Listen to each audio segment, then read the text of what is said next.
आता पाहूयात बातम्या विस्तारानं। संकष्टी चतुर्थी निमित्त गणेश मंदिरांमध्ये दर्शनासाठी भाविकांची गर्दी होतीये।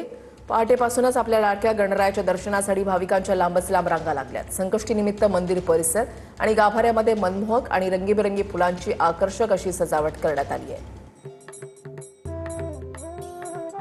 थेट जाणार आहोत पुण्यामध्ये। दीपक कापरे आमचे प्रतिनिधी आमच्या सोबत आहेत। दीपक, दगडूशेठ हलवाई गणपती मंदिरामध्ये भाविकांची अलोट गर्दी पाहायला मिळतेय।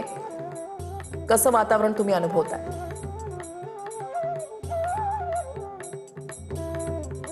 संकष्टी चतुर्थी निमित्त श्रीमंत दगडूशेठ गणपती येथे पुणेकरांची मोठी गर्दी झालेली पाहावयास मिळत आहे। एकंदरीतच आज सकाळपासूनच मोठ्या प्रमाणात जे पुण्यातील नागरिक आहेत ते आपल्या लाडक्या बाप्पाचं दर्शन घेण्यासाठी आलेले आहेत। आपण पाहू शकतो की आज जे संकष्टी चतुर्थीच्या निमित्ताने मंदिर परिसर देखील मोठी सजावट करण्यात आलेली आहे। एकंदरीतच जी भाविकांची गर्दी आहे ती मोठी आहे। मोरया मोरया गणपती बाप्पा मोरया या जयघोषात भाविक अगदी भक्तिमय वातावरण रमून गेलेले आहेत। एकंदरीतच मोठ्या प्रमाणात पुणेकरांची गर्दी आहे ती झालेली आहे आणि खरं तर आज संकष्टी चतुर्थी आहे।